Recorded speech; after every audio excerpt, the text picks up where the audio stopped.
Hello అండి, నమస్తే, welcome to me Silas kitchen. So ఈరోజు నేను చూపించబోతున్నాను ఏంటంటే ఎగ్స్తోనే ఒక డిఫరెంట్ రెసిపీ. మనందరికీ నిజంగా నేను మన ఫ్యామిలీలో సైలాస్ కిచెన్ ఫ్యామిలీలో చూశాను. ఎగ్స్ రెసిపీ అంటే పిచ్చిగా ఫ్లో అవుతుంది అండ్ ఇమ్మీడియట్గా చేసి వెంటనే చెప్తుంటారు, ఇది బాగుంది, అది బాగుంది, అది అట్లా, ఇది ఇట్లా, నేనైతే ఇలా చేస్తాను అని. సో మీరందరూ అవునా ఇలా కూడా చేయొచ్చు కదా అనే ఒక అద్భుతమైన రెసిపీతో వచ్చేసాను. అంటే మీరందరూ మీ దగ్గర ఇలా ట్రై చేసి ఉండొచ్చు. నా విషయంలో మాత్రం ఇది నా ఓన్ రెసిపీ. బికాజ్ నా అంతటి నేను అరే ఇలా చేస్తే ఎలా ఉంటుందని ఆలోచించి చేసిన రెసిపీ ఇది. ఎక్స్ట్రాడినరీ అప్లాస్ వచ్చినాయి, అది మీకు ఇవాళ చూపించబోతున్నాను. దానికి ముందు ఏం చేస్తారంటే మీరు కోడిగుడ్లని ఉడకబెట్టుకొని ఇలాగా వైట్ మొత్తం తీసి పెట్టుకోండి. వైట్ని ఇట్లా పొడుగ్గా ముక్కలు కట్ చేసుకోండి, ఇలాగా పొడుగ్గా. దానికి ఏం లేదు, సింపుల్. కోడిగుడ్డుని ఇట్లాగా కట్ చేసినా ఓకే, లేదు ఇట్లా పైనంగా కట్ చేయండి. ఇట్లా కట్ అయిపోతుంది, ఇది ప్రాబ్లం. వచ్చేసిందా? ఎల్లో పక్కకు పెట్టేస్తున్నాను. దీన్ని ఇంకో 4 ముక్కలు ఇట్లా పొడుగ్గా కట్ చేయండి, చాలు.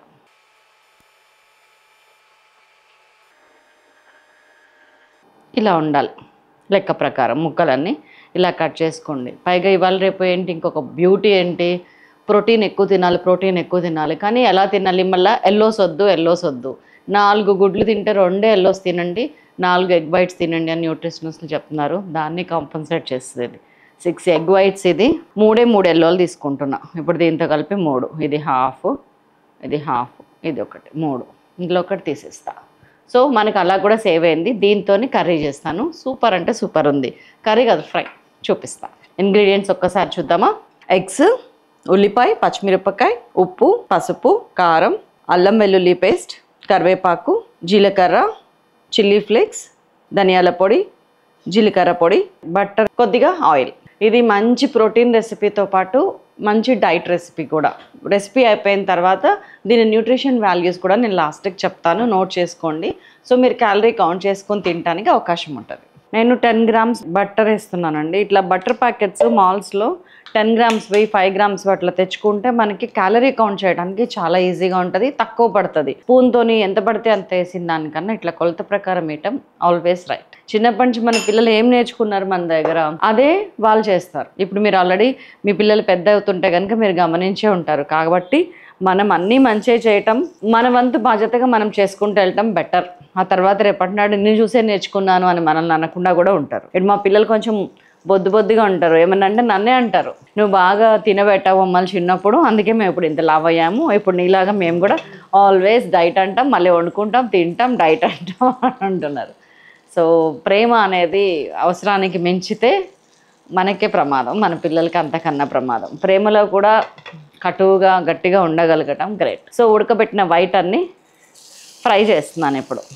బట్టర్ లేకపోతే కనుక జస్ట్ 1 టీ స్పూన్ ఆయిల్ తీసుకొని ఫ్రై చేయండి. కోడిగుడ్డు వైట్ అండి, పసుపు వేయకుండా ఒక పట్టాన వేగినట్టు కనిపించవు. ఇది మనకి కనిపించడానికి కాదు, నిజంగానే వేగాలి, అందుకని నేను పసుపు వేయలేదు. మామూలుగా అయితే మీకు ఏం చెప్పేదాన్ని అంటే పసుపు వేసేయండి, జస్ట్ ఇట్లా ఫ్రై ఇట్లా వేయగానే మీకు కలర్ వచ్చేస్తుంది. ఈ రెసిపీలో అలా కాదు.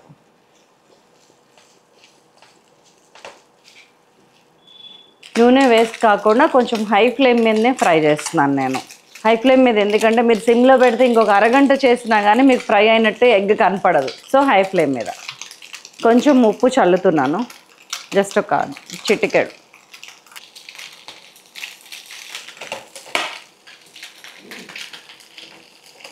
తాటాకు చప్పుళ్ళకి కుందేళ్ళు భయపడతాయి, నేను కాదు అనే సినిమా డైలాగ్ ఉంటుంది కదా. మనం ఏం చెప్పాలంటే కోడిగుడ్డు చప్పుళ్ళకి నేను భయపడనని చెప్పాలి మనం. ఇట్లా ఫ్రై అయితే చాలు, తీసేస్తున్నాను నేను. పిల్లలు చాలా ఇష్టంగా తింటారండి ఈ రెసిపీని. 4 మనుషులకి తృప్తిగా వస్తుంది ఇది. అంటే సరిపోను, అడ్జస్ట్ అవ్వకుండా చేయొచ్చు. సో ఇంకొక 2 more teaspoons of oil తీసుకుంటున్నాను.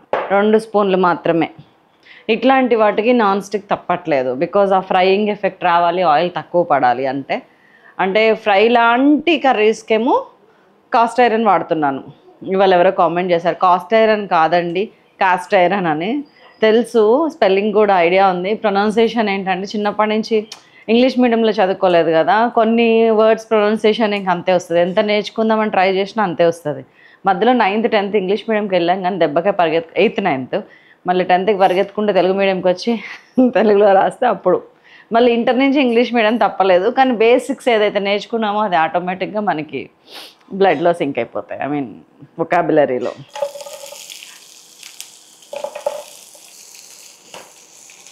ఇప్పుడు ఏం చేస్తారంటే పచ్చిమిరపకాయలు ఎక్కువ కనిపించకుండా ఉల్లిపాయలు ఎంతసేపు వేగుతాయో నేను హై ఫ్లేమ్ పెట్టేశాను. పచ్చిమిర్చి కూడా అంతసేపు వేగి మిరంలో ఐ మీన్ ఆ వేపుడు దాంట్లో కలిసిపోవాలి, అందుకని పచ్చిమిర్చి కూడా ముందే వేసేసాను. అండ్ ఇంకొక అద్భుతమైన ఇంగ్రీడియంట్ కరివేపాకు. ఇది కూడా అంతే, లేత కరివేపాకు తీసుకోండి. ఇట్లా 1-2 ఫ్రై చేసినప్పుడు మనకి చుట్టూ గ్రేవీలాగా ఫామ్ అవుద్ది కదా, ఆ గ్రేవీలో ఈ టేస్ట్ తాలూకా అది ఉండాలి. నాకు ఏంటో పిచ్చి అనుకుంటారు కదా, మంచి పిచ్చి. మనం 10 కర్రీస్ చేసామనుకోండి 10 రోజుల్లో ఒక్కసారి కాస్ట్ ఐరన్ వాడదాం. నాకు ఇది ఫ్రై అవ్వాలి, అందుకని చెప్పి నేను హై ఫ్లేమ్ మీద పెట్టి గబగబా ఫ్రై చేసేస్తాను. దీనికి కొంచెం ఉప్పు తగిలించామనుకోండి మంచిగా ఫ్రై అవుతుంది.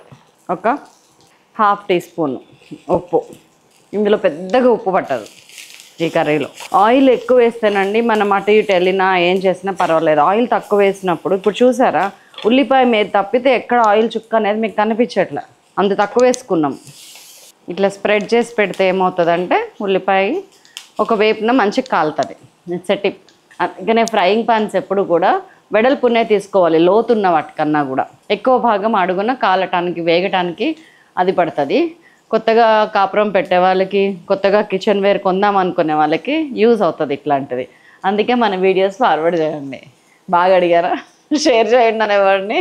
సో 30 సెకండ్స్ ఇట్లా కాలింది అనిపించినాక అప్పుడు లేపండి, మళ్ళీ ఇంకో సైడ్ కాలుతుంది. ఇక చూసారా ఎట్లా ఫ్రై అయ్యిందో, అట్లా ఉంటుంది మనతోనే. ఫ్రై రేంజ్ ఎట్లా ఉండాలంటే ఎదురుగుండా ఎవరైనా ఉంటే వాళ్ళకి దగ్గు రావాలి.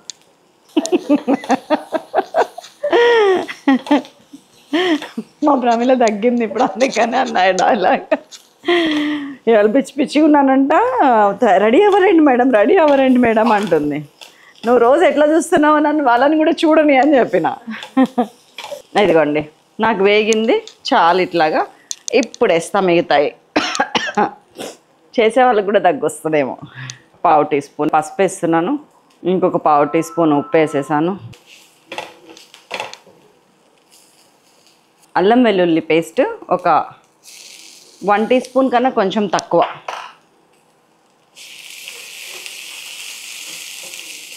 ఆయిల్ బొత్తిగా లేదు కదా, కొంచెం ఒక చుక్క వేద్దాం చాలు. ఆ చుక్క నీకు ఎక్కువ, మళ్ళీ పొట్టలోకి వెళ్ళి నా ప్రాణం తీద్దామనా చెప్పినట్టే.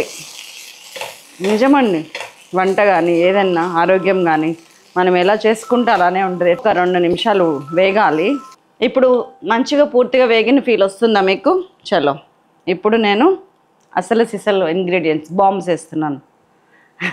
బాంబ్ అంటే మన పిల్లలు ఏమంటారు, జీలకర్ర కొంచెం వేగనియండి.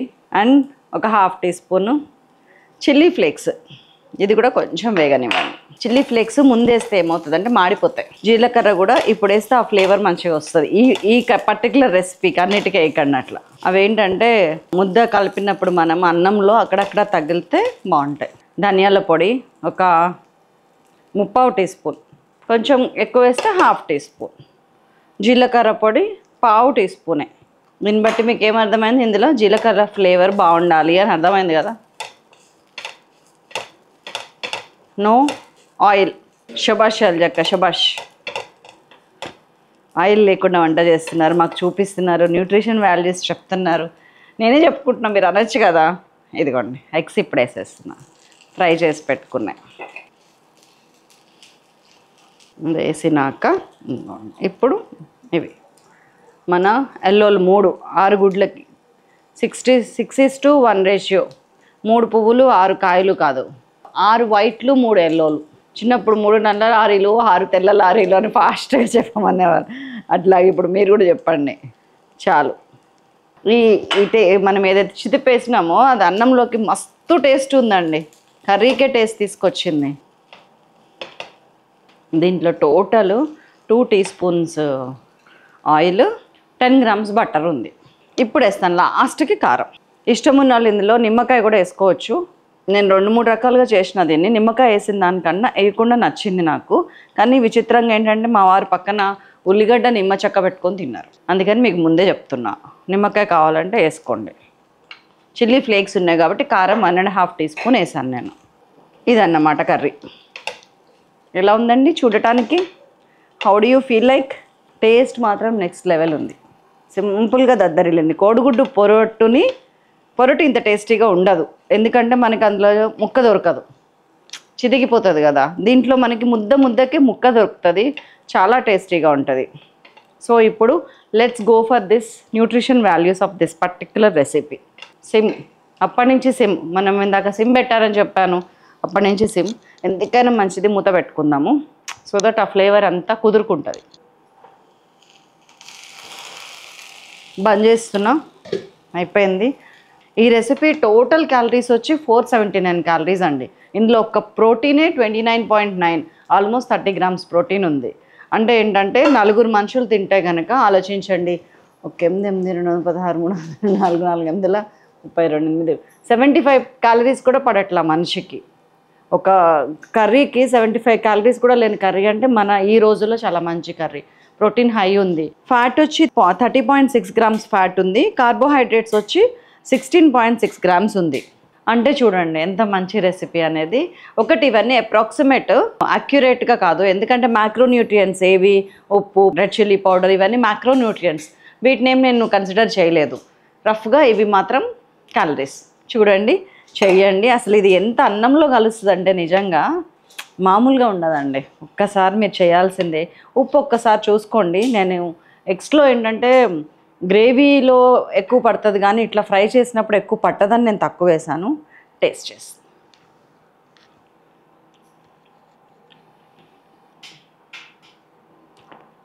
కొంచెం పడుతుంది, ఒక 1/2 టీ స్పూన్ పడుతుంది అన్నంలో కలుపుకోవడానికి. ఈ ప్రోటీన్ రిచ్ రెసిపీస్ కర్రీ ఎక్కువ తింటాం కాబట్టి కొంచెం ఉప్పు తక్కువ వేస్తున్నా. దట్స్ ఆల్ అండి. ఆకలేస్తుంది. ఒక అద్భుతమైన రెసిపీని మీకు ప్రజెంట్ చేసేసాను. చూసి ఎలా ఉందో చెప్పండి తప్పకుండా. ఉండనా మరి? Thank you. Keep watching.